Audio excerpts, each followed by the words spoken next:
finance as well. So whether it's FHA, conventional, and of course that VA home loan that you sitting on right now, call Alvin Jameson, 404-587. The opinions and views expressed by this program are those of the program host, and guest, and do not necessarily reflect the views of Power 108.9 and its officials. We hope you enjoy. From Christal with love, come on. From Christal with love, come on. Let's talk. Look here, I ain't the Hey, happy Tuesday, everyone. Happy Tuesday, and welcome to From Christal with Love XL. I'm your host, Christal, and I am happy. We are starting a little late. We're starting a little late today. Traffic in Atlanta had me all the way held up, but I'm excited to be here with you all today, and hopefully your Tuesday is going a little bit smoother than mine is. A lot happening. I had a Fox segment this morning where we talked about the fact that Jennifer Lopez and Ben Affleck got married over the weekend. But not only did they get married over the weekend, but right here in Georgia, they are hosting a huge reception to celebrate their nuptials. Ben Affleck actually has a home, an 87-acre. I don't know if that's a home or if that's a estate or a compound or what exactly 87 acres is. But Ben Affleck has an 87-acre property in Hinesville, Georgia, which is right outside of Savannah. And the couple are said to be celebrating their nuptials there sometime this month. I'm sure they didn't want to share exactly when, because you know how people are. People will definitely be stalking and standing outside that property, that huge palatial estate, waiting to see that. But kudos to them. The interesting thing about the J-Lo and Ben Affleck, I didn't expect them to get married that quickly and without all this, to do, because we know Jennifer Lopez is really into press. She likes to do things big. She likes to give the people what they want. But the couple got married in Vegas with just their children there. And it's interesting because, when she was preparing to get married to A-Rod, they were doing photo spreads and shoots. They were both very into the press, the publicity, the promotion, right? But with Jennifer and Ben Affleck, it's very different. Ben has very different energy than A-Rod, and so it's more private. And his estate is like a big country estate. She was there before. This is actually the location they planned to do their reception at 20 years ago.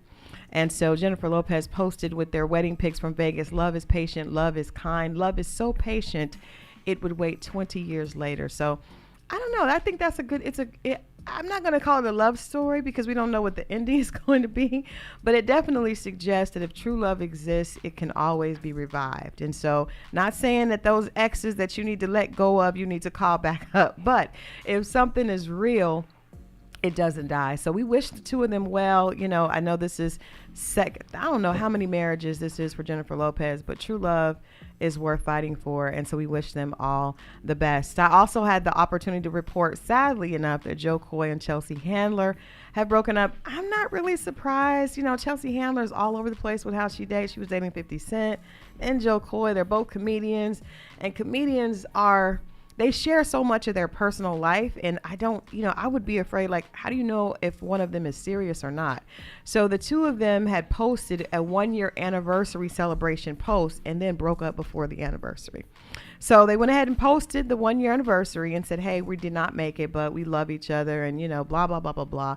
I hate when celebrities do that. It's almost like you're trying to give us a PR statement for the fact that you just broke up. But if you don't share as much, we won't need to know as much information.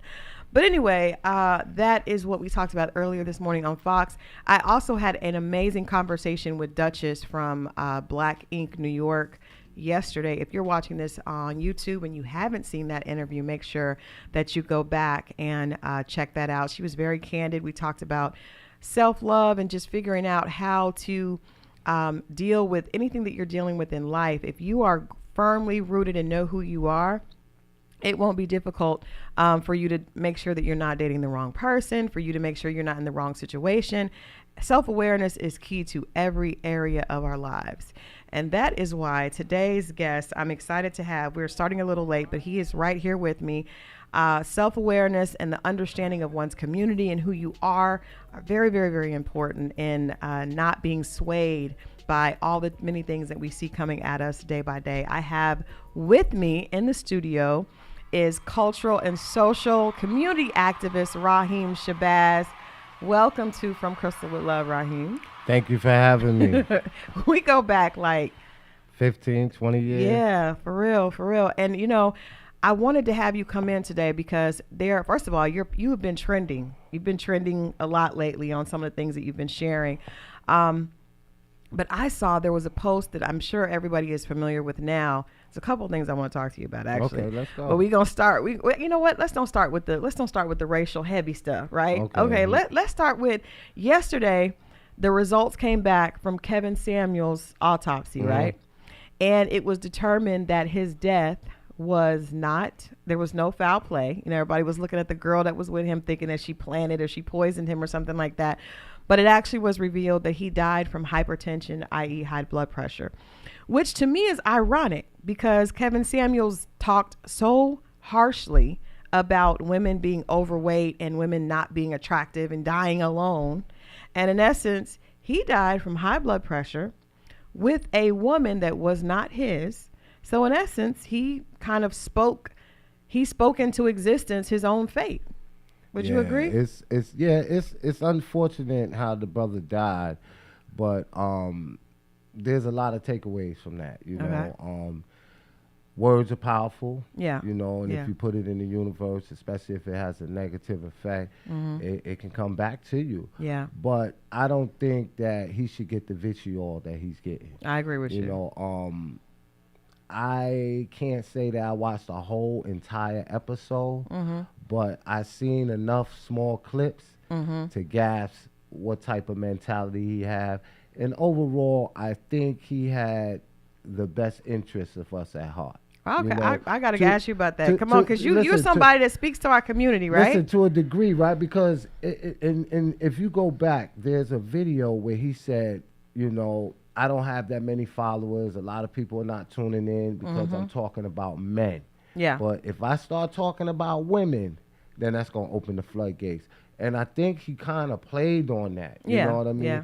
And it's not always what you say, it's how you say it. You know what I mean? Agree with that. And some people say it was tough love.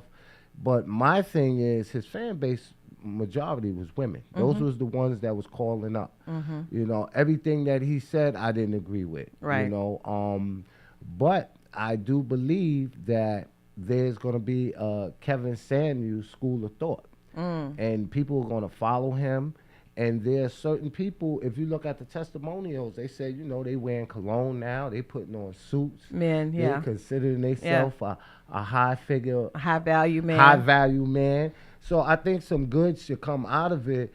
But what I didn't like was the celebration of his death. You know what I mean? You shouldn't celebrate nobody's death. Right. And the same individuals that do that, I don't see that same vitriol for these white racist supremacists, that are doing what they do out here in society. Right. We're going to get into that. We're going to get into that. But let me ask you this, because like I mentioned, when I introduced you, in addition to being an activist, you are the host of Necessary Blackness podcast. And I love that.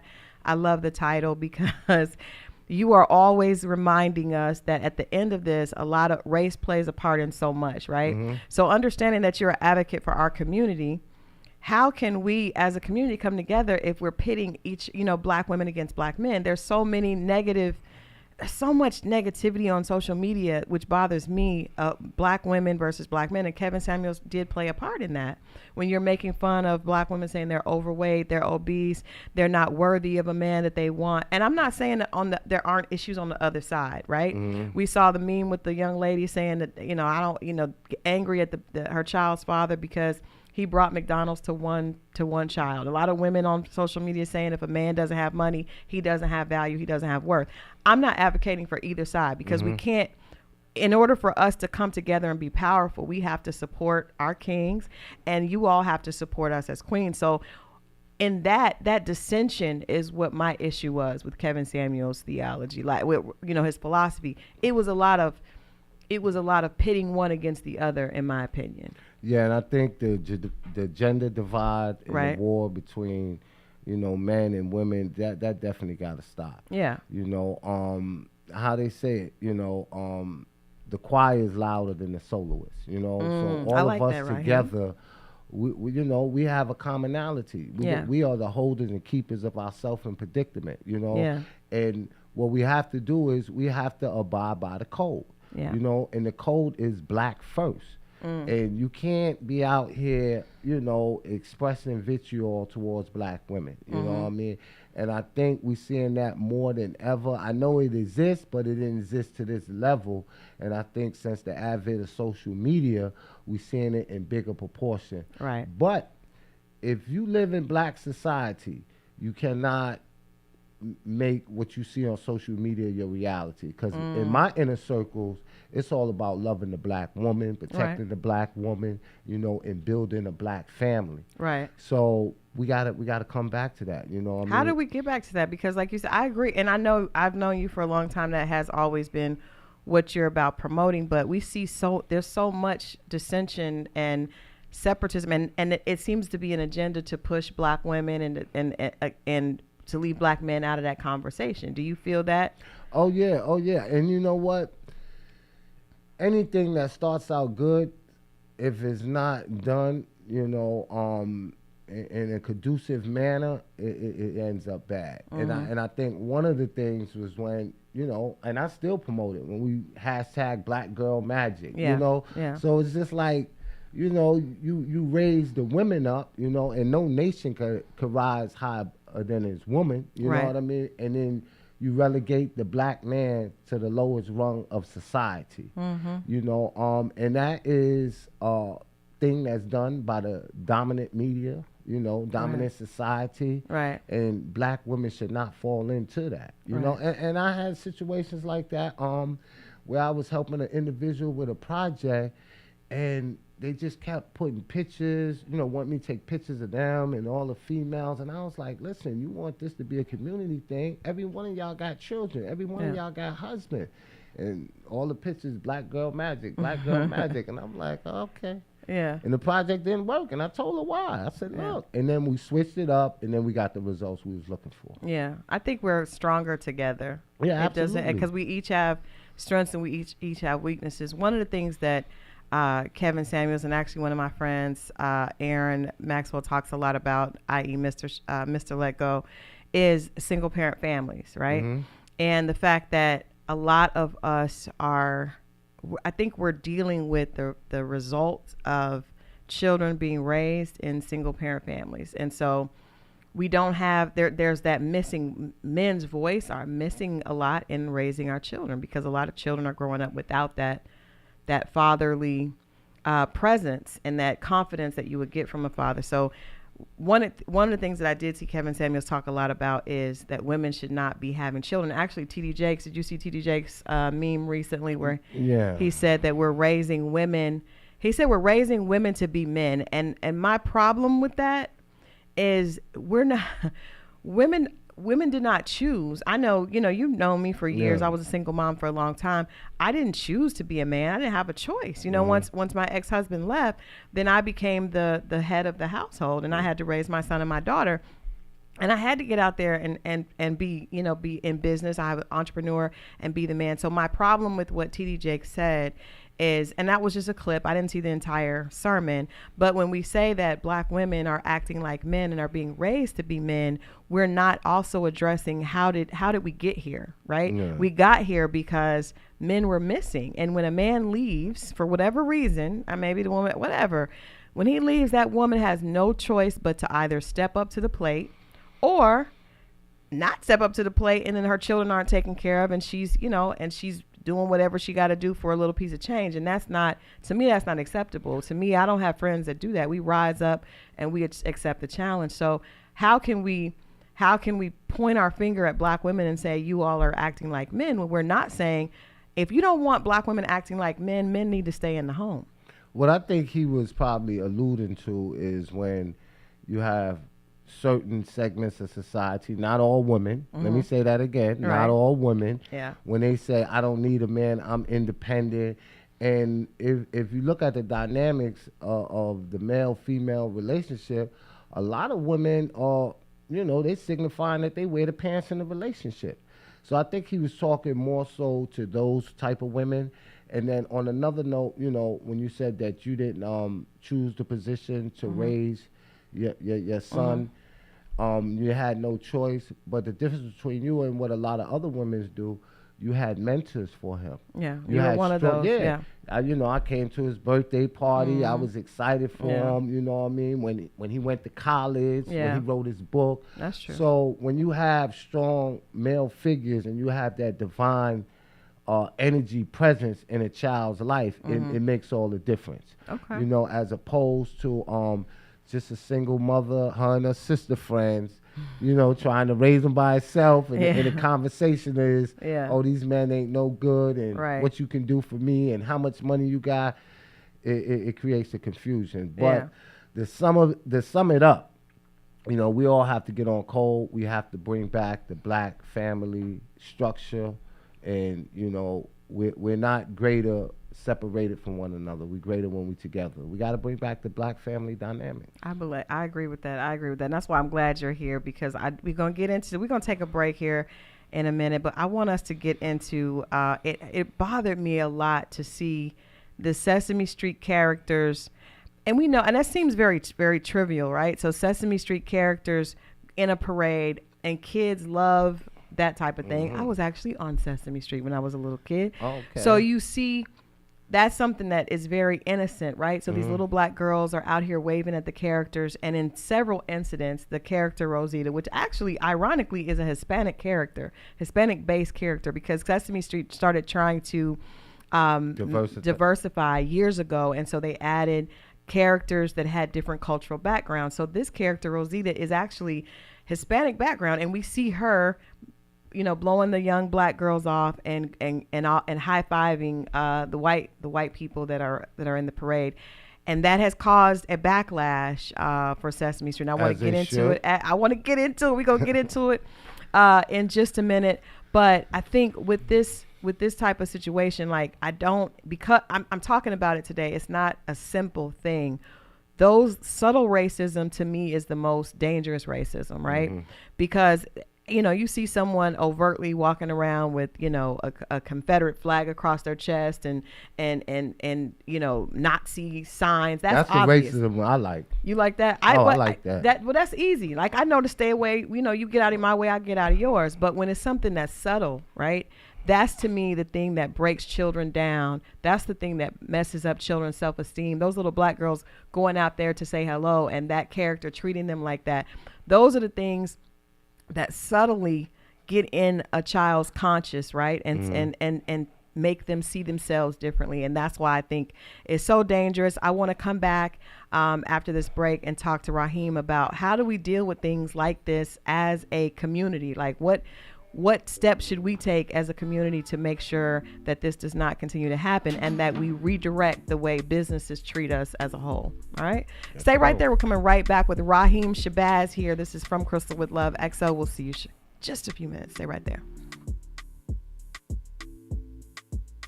Question: what's the only station where you can get R&B, hip hop, pop, and talk radio? Time's up. Power 108.9, a station for the people.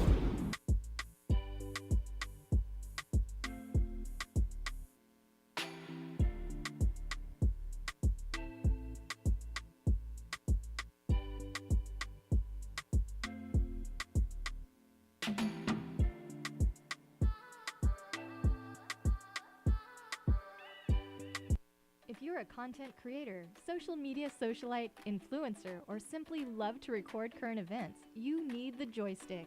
The joystick is an essential tool for every type of digital content creator.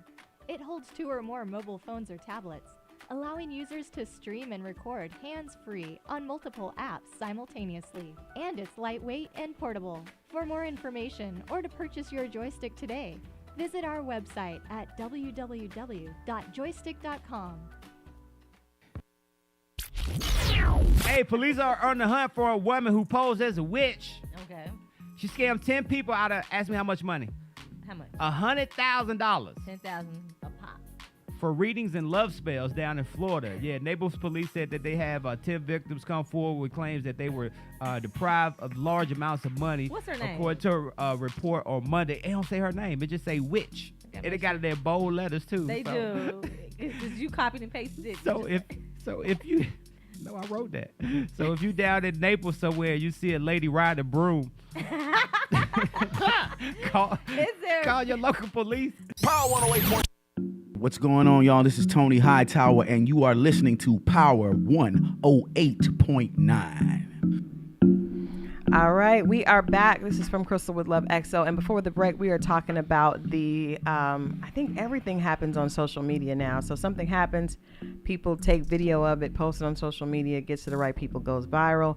We see Sesame Street characters in a parade blatantly ignoring young black girls and choosing to interact with white children and white parents on multiple occasions. And Kelly Rowland actually spoke out against it. The mother posted it and was very angry. And I understand as a mother, like, how that would have pissed me off, because it makes again, like I said before the break, that is the subtle things that cause children to see themselves differently. Raheem. Yeah. What should our response be when things like this happen? Because there's so many times this type of thing happens. Before we get to the response, let's go to the problem, right? Okay. The problem is that these are racist cowards, that would do that. And cowards, what they do is they look for soft targets, right? Women and children, right? And what happened is just not a lone incident. Yeah. Someone had made a collage of like 10, 12 videos of this happening consistently, not with just that one character, with other characters. Now, you said something that was key. You said he was Hispanic. The character is based on a Hispanic, yeah. And a lot of people like to put us in this people of color. There's no people of color. There's black and there's white. You know what I mean? And there's different shades of black. And some of them have the mindset of white racist supremacists. And then when you think about Hispanics, right, you have the Latinos and then you have the white Hispanics. And a lot of Hispanics, when they do the census, they check off white, because they want to have close proximity to whiteness. So it doesn't surprise me that if it wasn't an Anglo-Saxon, it was a white man, it was a Hispanic. And I'm just being perfectly honest, you know, and that's what we're seeing in society. And this is not something that is brand new. It's just like I said earlier, with the advent of social media, we're seeing things in real time. Right. And that's why within a matter of minutes, there was 10, 12 clips of showing not just that same character consistently ignoring black children. And they put out a what I would call a boilerplate statement. Yeah. We saw. They had to, because once Kelly Rowland posted and other celebrities started saying something, from a PR perspective, they had to come and say something, because that's going to be money and advertisers. But do we keep falling for that? Like, it's the same thing that we sorry, this is not us. We value diversity, and we spoke to the family and we invited them back. And come on, man. You know what I mean? That experience is going to live with that child forever. Yeah. And what people don't understand, right, is that they did a case study, right, where they was doing people that was traumatized, whether it was from the Holocaust or slavery, and that stays within you for like 7 generations. Wow. So this is not something where she's going to wake up tomorrow because she went and sat on Big Bird's lap and it's all said and done. Nah, this is going to have a psychological effect. Did you see her face? I did. And that's what I was going to say next. Is like, people, you got to put yourself in a child's place. And when you're that excited, you saw they were super excited, go out there. The puppet goes by them purposely, like just shoos them away. And the little girl's face just falls. It just broke my heart, because how at that age, how impactful that is on you. And then because she saw them interacting with people on either side of her, right? It was 2 little girls, but in the first clip, but I saw some of the additional clips, and I know more continue to come. But you're right, that impact on a child lives on. But I didn't know about 7 generations. It's interesting, because we've been having conversations, and your page is one. You guys, if you're not following Raheem, make sure that you follow his page at Raheem Shabazz on Instagram. But because a lot of times you can we're all in our bubbles, right? We see things happening in social media in real time, but we're all kind of living into very individual lives. Community is so different than it used to be. But the effects of racism on even our generation, like, there's so much that I was just taught to push through, right? I grew up in between Ohio and Tulsa, Oklahoma. Tulsa, Oklahoma was very racist, extreme, obviously. I mean, Tulsa race riots happened there in the 1920s, and I was growing up there in the 80s, and there's so many times that I remember, you kind of push through anyway, because that's what we're taught as a people, and we're very strong. But when you look back at all the incidents where you knew that you were treated differently because I was the only black girl in the class, and the teacher assumed I was cheating because I had I was getting good grades, and assumed that, just there's so many subtle things that start to create your view of yourself. And that's why I think our community has such issues with self-esteem and self-confidence, because we're dealing with all these issues that happened at that age. I think the problem is, when you said that you was taught to just push ahead, don't push back. When you don't push back and you don't call them out, it's almost like you complicit in it because you allow it to happen. This ain't the generation for that. No, they're not. This is the most fearless generation. Yeah. Now, I'm going to be honest. Some of y'all are weird, Yeah. But I probably would be the same way if I grew up in this generation. Yeah. You got to understand, it's not the time that I grew up in. Yeah. Some of the things they do, you couldn't do that when I was growing up. Yeah. But this is what y'all do. This is what it is. Okay, you got to respect it. But they have no fear whatsoever. Have no fear. Yeah. And it's going to come to a point where, black people are going to have to start producing justice for themselves. Now there's certain things that we can do. We don't always have to choose violence. But we got to start spending money in our own community. Yeah. When we see things like that, we have to don't accept apologies. You know what I mean? So how do we handle something like that? I just never want your forgive, opinion. never forget. Never forgive, never forget. And to call it out. I'm gonna give you an instance, right? And I posted this and it went viral on social media. They had Eric Garner's family, right? They named it Eric Garner's Way in Staten Island, where he died at, and right in front of the store. And the family, you should see the smiles and how happy everybody was, right? But that same police officer that killed him is still on the force, right? So the same police officer has the ability to kill someone else on the same street that he killed his prior victim on, that he can look up and is named after him. That's not a victory for us. Yeah. And people are like, Raheem, you looking into it deep. No. Y'all got to stop falling victim to benign neglect. And that's where they make it seem like they doing something for you and they really not. Right. They really making mockery of you and they giving you symbolic gestures. Yeah. It's like a pacifier to sit down. Yeah. Leave us alone. Street named after you? Really? Yeah. Nah. I mean, we have to live here together, right? We can't separate ourselves. Who can't? I know you're on the land. I know you're on the land. The Honorable Elijah Muhammad says separation is better than prayer. And I'm just going to leave it like that. But I understand that that's not for everybody. You know, some people, they want to live amongst their oppressors and they want to live and they want to live in society and they feel that we can get along and go along, you know. But when do you say enough is enough? When it happens to your children? Yeah. You know what I mean? When you see, Big Bird, or what would you say that was? It was Rosalie. Rosalie. Is that a man or a woman? It's a girl. Or is it genderless? It's, because, they with the genderless I know. thing Well, you know what? It may be gender fluid at this point, but it was a girl. All right. It was a girl. All right. But it doesn't impact people until it happens to them. That's now, if you look very at true. They call them the mothers of the civil rights movement now, Eric Garner or Tamir Rice, all of those that had sons that was murdered by police. State sanctioned execution.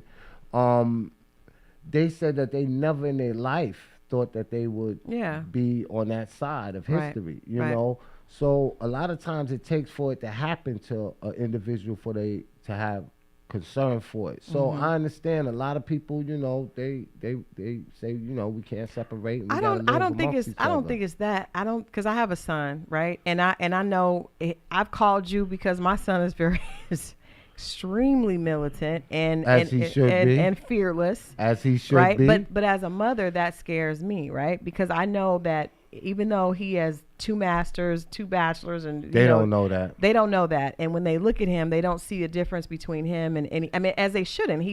And my son is very clear that he is a black man. There's no Yeah. difference between him and another black man just because he has degrees.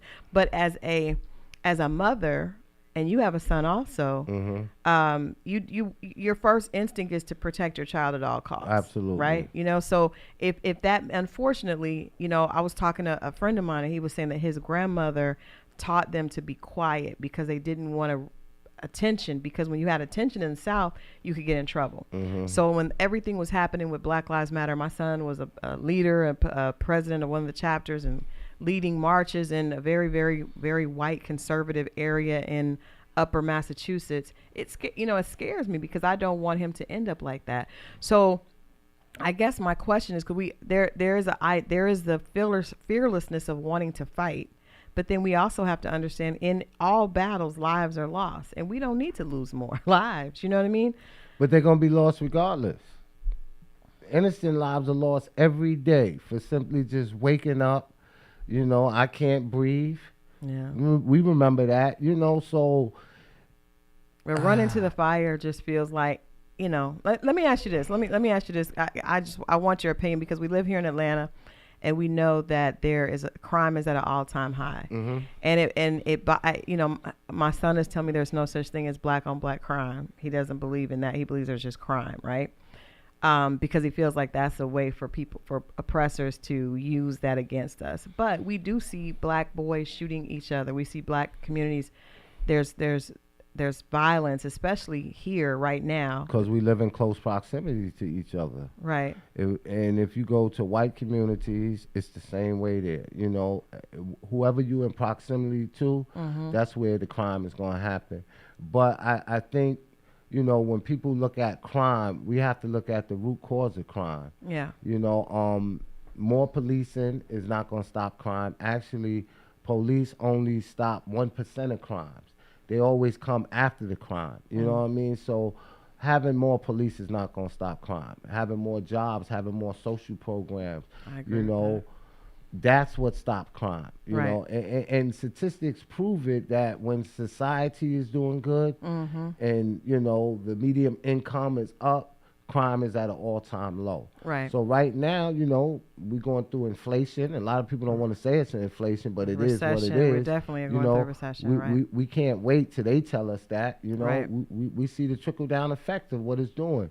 And I think anytime you have that, you're going to have an influx of crime. Yeah. Well, I want to stay right there. We're going to come back with a moment of hope from Pastor Dwight Buckner. I feel like I need the moment of hope. I'm sure everybody else does as well. Moment of hope with Pastor Dwight Buckner. We come back, and then we have more with Raheem Shabazz. Stay right there. This is From Christal with Love XO. We're talking about love for our community today. Stay right there. We'll be right back.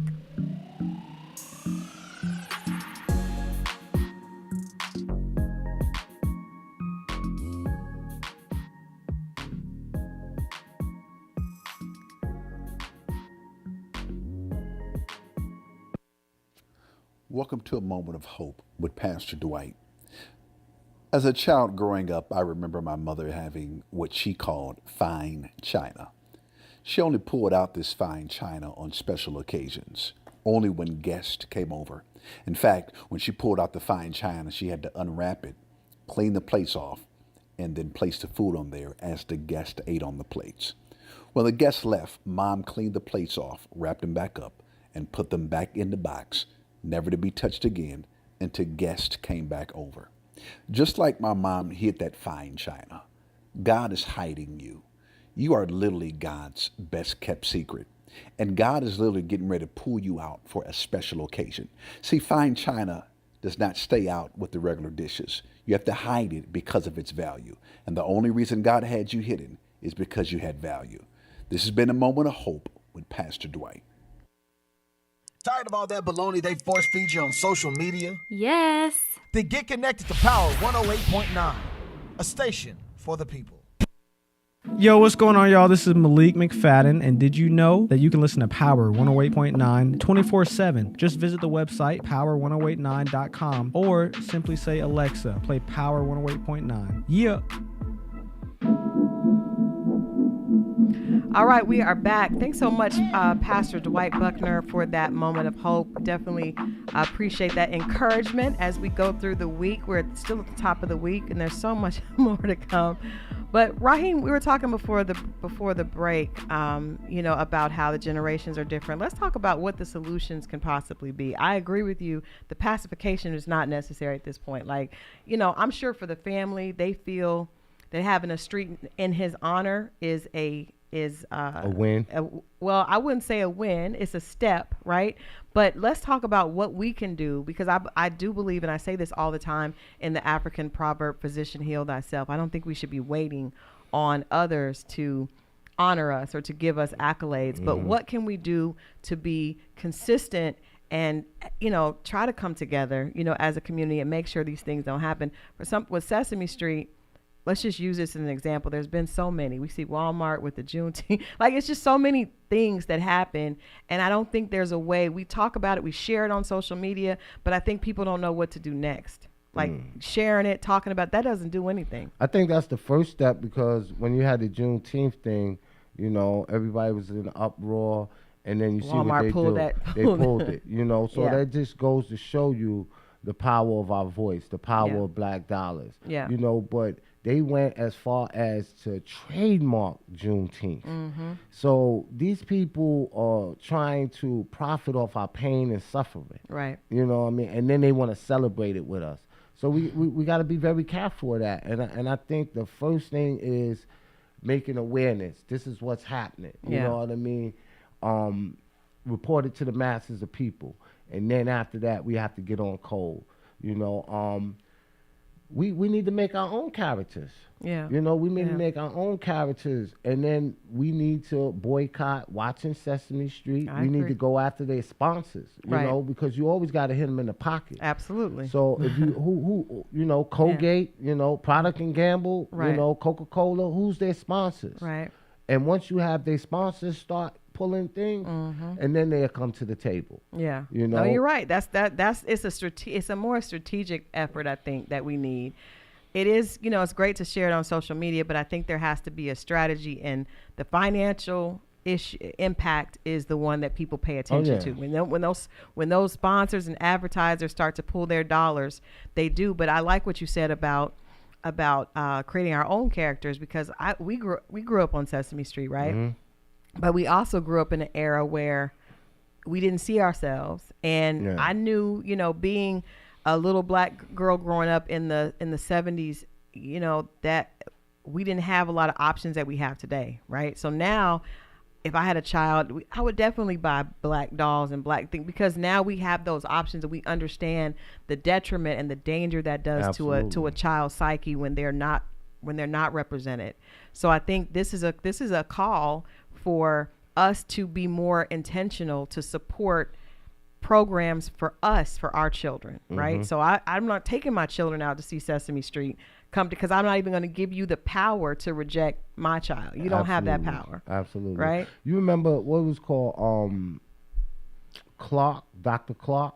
Remember they did the black doll test? Yes, yeah. That's what I was thinking about. Yeah, And they did that. They did it like in the 1930s, then they did it into the 1960s. I know the 60s, because I did a project on that in college, and how little black kids would choose the white doll and felt like the white doll was beautiful, the black doll was ugly, mean, dangerous, all these adjectives.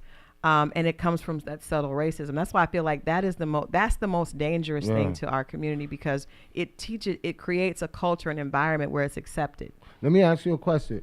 If they was to do that in 2022, what would you think the results would be? I think it would be different. I think it would be different as well. Yeah, I think it would be different as well, because you see there are more options.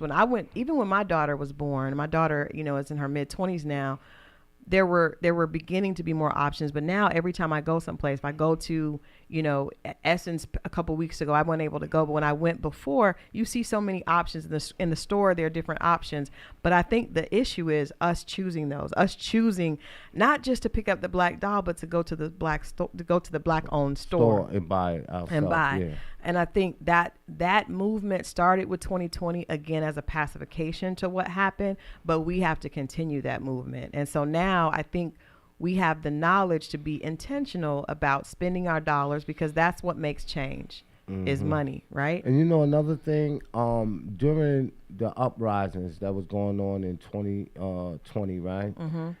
All these big Fortune 500 companies was placing millions and millions and millions, hundreds of millions of dollars. Do you know a report came out about 2 weeks ago? Less than 1% of them actually fulfilled their promise to do what they was going to do. Right. But no one is holding them accountable. So what I'm going to do is we're going to, I got a team, and we're going to put together a list, and we're going to call them out on social media, and I'm going to get 100,000 people to add them. Yeah. Like, people don't understand the power of social media. There was a, how insurance companies, they have subsidiaries or affiliates. There was one of them, right? And he said, he put up a sign, "We are closed for Juneteenth, for hot dogs and Black Pride," or whatever. He made a joke of it, you know what I mean? And like really dismissed it, like, it's real unfortunate we got to close because of this, right? Yeah. And I just reached out to Allstate. Somebody took a screenshot, sent it to me, and I said, "This is what we doing." And guess what they did? "We sorry, Raheem Shabazz. This is not who we are. We practice the same boilerplate thing," and they cut all ties with them. Yeah. So we have the power. We just got to be strategic and exercise that power. Yeah. So what we gonna do about Sesame Street? Sesame Street, man. I mean, I think there needs to be a boycott, and that we have to boycott it, and because I know, like I said, Sesame Street attempted to diversify. We need to attack those advertisers and those sponsors. I mean, that's a big money maker, right? The kids are gonna be mad. You're gonna tell them you can't come on Sesame Street. Well, but you know what? Like I said, we have to have options. That's why we need to have options. Yeah. We need to have never options. let them into the minds of our children. We didn't know, Raheem. I knew. Well, Malcolm X said we're the only race of people allow open enemies to educate us. You're right. And now, listen, we done took it a step further. We got Barney, we got Big Bird educating our children. I don't know if Barney is still around. I know it's Peppa Pig. My son used to love different. Barney. These kids, it's Peppa Pig, and it's a Peppa Pig. Shark. A pig? It's a pig, and then it's a Raheem. I already know where you're going with the pig. I already know where you're going with the pig. Let's talk about your book that's coming out next month that you have, because we didn't even get a chance to talk about the documentaries, Elementary Genocide, because to me, whatever is taught to the children shapes the generation, right? Absolutely. Because the children, all that's taught to children from age 0 to 12, even really younger than 12, but definitely 0 to 12 shapes their personality. And that's why that's the backlash that we're seeing now with the young people, is because of what they experience from those ages of 0 to 12. So your documentaries touched on what is going on in the school system, the school to prison pipeline, with basically where we're our young boys. And I think you helped me with that, right? I did. I forget what I had there. I had elementary genocide, and I had some big long word, and you was like, no. No, you didn't. No, I'm gonna call you out, Raheem. You didn't. I came with the title Elementary Genocide. No, that's what I'm saying. I had a long word, and you was like, no, call it. You said call it Elementary Genocide. You see how he prison pipeline. No, I thought you came up with the school to prison pipeline. No, you came up with the school to prison pipeline. It was something that I know we was going back. No, because I told him, I said Elementary Genocide sound. It's a title that will grab people, and you were like, yeah. And the next thing you know, I see the title, and I'm like, that's how we help each other. See, you helped me out because, and you know what? It was a concept and an idea. Yeah. And I took that idea and I ran with it. And let me tell you something. Congratulations on all your success. Hundreds of thousands of copies. Traveled all over the world with that. And just from sitting down and formulating the ideas. And the crazy part of it is when I first put it out and I said they're looking at 3rd and 4th grade reading levels to determine how many prisons they're going to build in the next 10 to 15 years. And then they sell them on the stock market. And I showed how you could go to the stock market and see the private prisons and see the uptick in it based on the policies of the presidents, right? And when Obama gave his State of the Union speech and he mentioned the school to prison pipeline, my phone went off the hook. They thought I coined the phrase. It was like, he's talking about your documentary. Sales went through the roof. And then we came back and we did part 2, Board of Education versus the Board of Incarceration. And we talked about the landmark ruling of Brown versus Board of Education. Then 3 is Elementary Genocide 3, Academic Holocaust. And we used the uprisings that was happening at that time, and we showed that the assassination of your mind and the assassination of your critical thinking is no different than the assassination of black bodies in the streets. And we ended it there. So now I got the book coming out. So I want to say that we were having a conversation, just 2 friends on the phone having a conversation, and I taught school for 1 year, and in that time I learned about that theory of 3rd grade boys, and I was teaching 1st grade, but I was at a black charter school, Deborah Brown Academy in Tulsa, Oklahoma, and she taught us all that information. So I was like, that's how I knew the importance of that and what that those young black boys, because a lot of them, because we're taught different, we learn different. Absolutely. They go into a white school system. They're not familiar. It's as simple as like even the sound of the teacher's voice, right? So a white teacher's like, sit down, Cameron. Cameron is not going to sit down, right? So I remember when I was teaching, I'd be like, you don't sit your behind down. He recognizes that and he sits down. It's a different response. That's why it's so important. But in the school system, when you have kids like that, just as brilliant, but just not responding to that, then kids get labeled. They label our children slow. They label them with disabilities, and that follows those children throughout their academic career. The parents aren't even aware of what's in your child's record because a 1st or 2nd grade teacher that they didn't respond to has labeled that child as having a learning disability, and that's going to hamper them from getting into college, from getting opportunities.